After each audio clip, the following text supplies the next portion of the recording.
नमस्कार दोस्तों, स्वागत है आप सभी का आपके अपने YouTube चैनल प्रतियोगिता क्लासेस में। थंबनेल से आपने देख ही लिया होगा। आज हम लोग वायरस से होने वाली बीमारियों के बारे में पढ़ेंगे और उनको याद करने की बहुत अच्छी सी ट्रिक एक सीखेंगे। और ऐसे करके आज हम लोग वायरस से संबंधित बीमारियां पढ़ रहे हैं, कल बैक्टीरिया से, फिर प्रोटोजोआ से, फिर कवक से। इस प्रकार करके हम सब कवर कर लेंगे और ट्रिक के माध्यम से आपको याद कराने का प्रयास करेंगे। आज की बहुत ही अच्छी सी ट्रिक देखो लिखी हुई है, वायरस से होने वाले रोग। ट्रिक है, ए रचना हमें पानी दो जरा।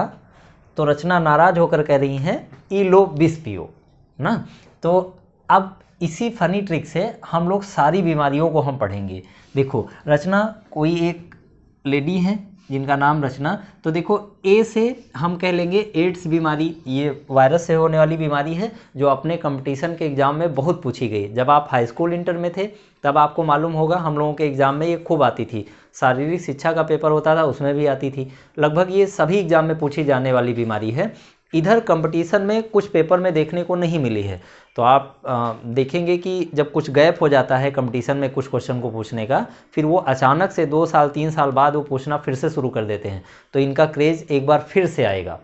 तो आइए ज़रा इनको हम अच्छे से समझ लेते हैं। तो एड्स एक वायरस जनित बीमारी है। हम लोग 1 दिसंबर को एड्स दिवस मनाते हैं। ध्यान रखेंगे, एड्स दिवस किस दिन मनाया जाता है, कंपटीशन में बहुत बार पूछा गया है। तो 1 दिसंबर को मनाते हैं। देखा जाए तो ये वायरस से होने वाली बीमारी है, पर छुआछूत की बीमारी नहीं है। मतलब ये संक्रामक बीमारी नहीं है। एक दूसरे के टच में आने से ये नहीं फैलेगी। जब तक संक्रमित व्यक्ति का ब्लड हमारे ब्लड से नहीं मिक्स होगा तब तक ये बीमारी नहीं हो सकती है। किसी भी कंडीशन में यदि संक्रमित व्यक्ति का ब्लड हमारे ब्लड से मिल जाएगा तो फिर ये बीमारी हो जाएगी।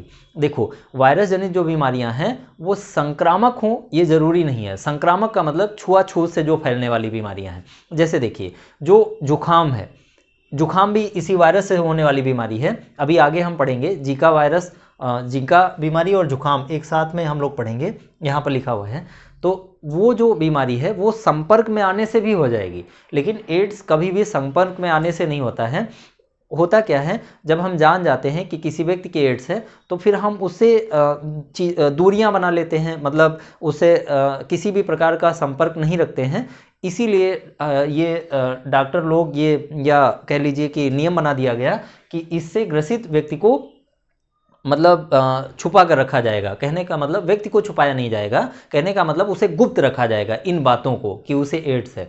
तो ये सब बातें रखी गई हैं इसीलिए लोगों को अवेयर करने के लिए। लोग अभी पूरी तरह से जानकार नहीं हैं, इसीलिए कंपटीशन में खूब पूछा जाता है कि आप जाने रहें, और लगभग सभी एग्जाम में पूछा जाता है कि आप इसके प्रति अवेयर रहें। होता क्या है कि यदि संक्रमित व्यक्ति का ब्लड अब किस तरह से मिल सकता है, उसके द्वारा यूज की गई सिरिंज को तुम्हें लगा दिया जाए तो फिर ये 100% फैलेगा, क्योंकि सिरिंज उसकी यूज हुई है तो ब्लड उस सिरिंज पे आया होगा, फिर वो तुम्हें यूज हुई तो तुम तक पहुंच जाएगा। हुआ क्या, एक झोला छाप डॉक्टर, अभी बीच में क्या चर्चा में था कि एक झोला छाप डॉक्टर ने पूरे गांव को एक ही सिरिंज से इंजेक्शन लगा दिया। तो इस प्रकार की घटनाओं से हमें बच के रहना होगा ना। पूरे गांव को एक ही सिरिंज से इंजेक्शन लगाया, बाद में वो पकड़ा गया। तो ऐसी चीज़ों को हम लोग पढ़े लिखे लोग हैं, अवेयर रहेंगे। और सबसे ज़्यादा प्रचलित है, आप जानते हैं, जो हम लोग टैटू वगैरह बनवाते हैं। तो ये जो टैटू बनवाने वाला जो वो निडल है वो सबसे खतरनाक है। क्यों? क्योंकि टैटू बनाने वाला वो जो आगे का वो जो पॉइंट होता है वो तो सेम ही रहता है ना। पता चला कोई एक ऐसा व्यक्ति आया जिसको टैटू बनवाया गया और वो संक्रमित था, तो उसका ब्लड पहले उस पॉइंट पे लगा होगा, फिर वो तुम्हें बना रहे हैं वो टैटू तो आप तक पहुंच जाएगा। तो इन सब चीज़ों से हमें अवेयर रहना है। हम लोग पढ़े लिखे लोग हैं, भगवान ने बहुत अच्छी काया हमें दी है, तो उसे और ख़राब हम क्यों कर रहे हैं ना। हमें नहीं समझ में आता। वो पहले हम लोगों के चलन में था, पुराने लोगों को देखा होगा वो लोग ऐसा करवाते थे, लेकिन अब हम लोग पढ़े लिखे लोग हैं, ज़रूरी नहीं कि आप ऐसा करें। जो मिला है हमें भगवान से वो बहुत सुंदर मिला है, उसे वैसे ही रहने दें जैसे वो है। तो एक तो ये हो गया।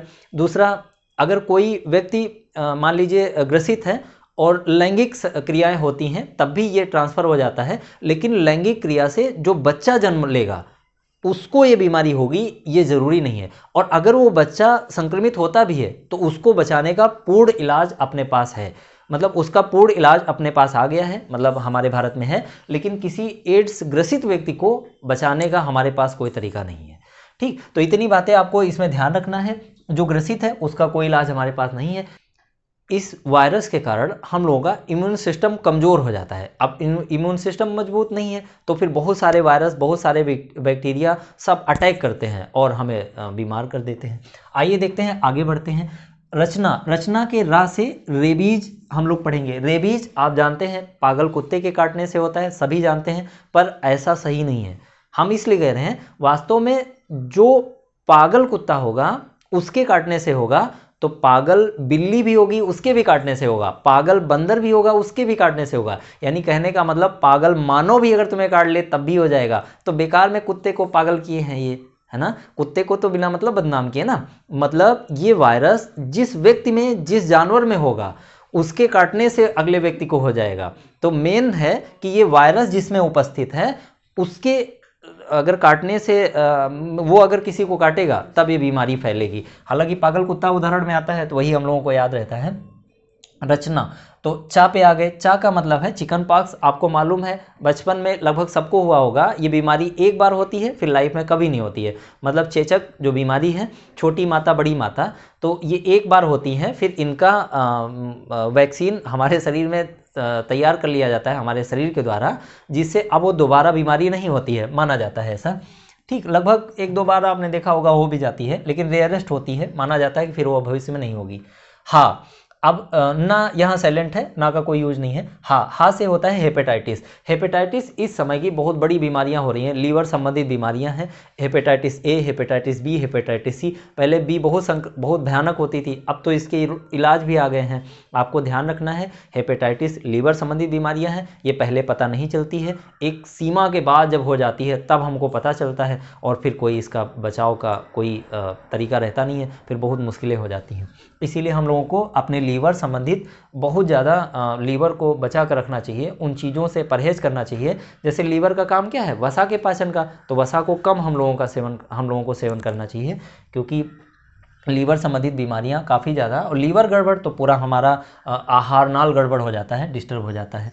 अब देखो फिर माँ में हम लोग पढ़ते हैं मीजल्स। मीजल्स मतलब खसरा। ठीक, वही चेचक वाली बात है, ये दोनों चेचक संबंधित ही हैं, छोटी माता बड़ी माता। फिर पानी से आप समझेंगे पोलियो।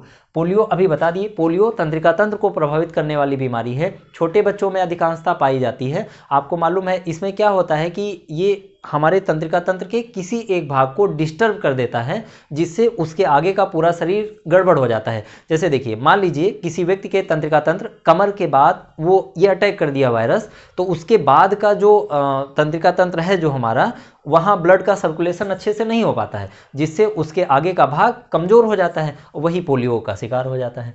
आगे देख लेते हैं। 2 से डेंगू समझ लेंगे, अगर 2 को हम इंग्लिश में लिखें तो डी आएगा, डी से डेंगू समझ लेंगे।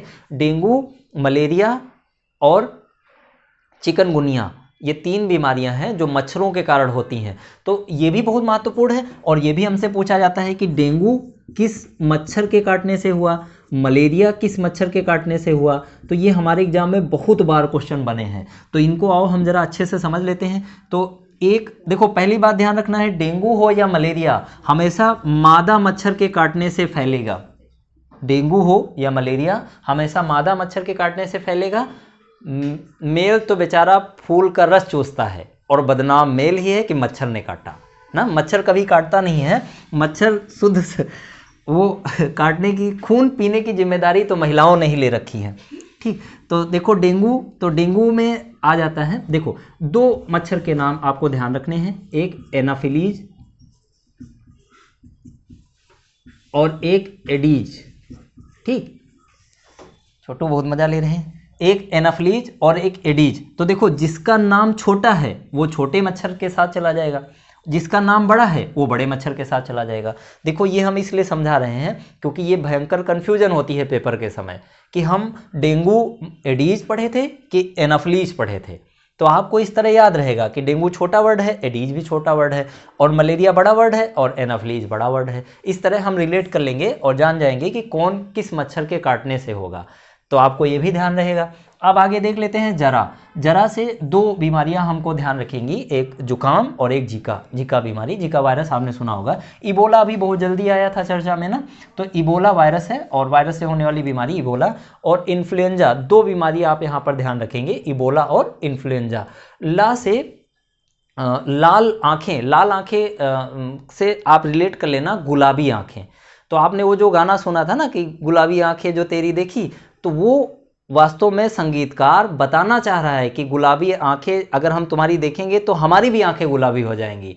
वो रियल में कंजक्टिवाइटिस बीमारी पढ़ा रहा है, वो संगीत नहीं सुना रहा है। ये 100% सही वो बोल रहा है कि कंजक्टिवाइटिस बीमारी से ग्रसित व्यक्ति की आंखों को अगर आप देखेंगे तो आपकी आंख खुद लाल हो जाएंगी। बीच में वायरस आया था, अभी आपने देखा, अभी बहुत जल्दी आंखों वाली बीमारी का रोग अभी फैला था। आपने देखा सभी बच्चे स्कूल जाते थे पढ़ने, काला चश्मा लगा करके, लगता था कि सूरदास की क्लास हम ले रहे हैं, है ना। और बढ़िया सब सारे के सारे बच्चे चश्मा लगा कर बैठते थे। बच्चों के शौक तो लॉकडाउन ने खूब पूरा किया। वो पढ़ना नहीं चाहते थे, पढ़ाई बंद कर दी गई।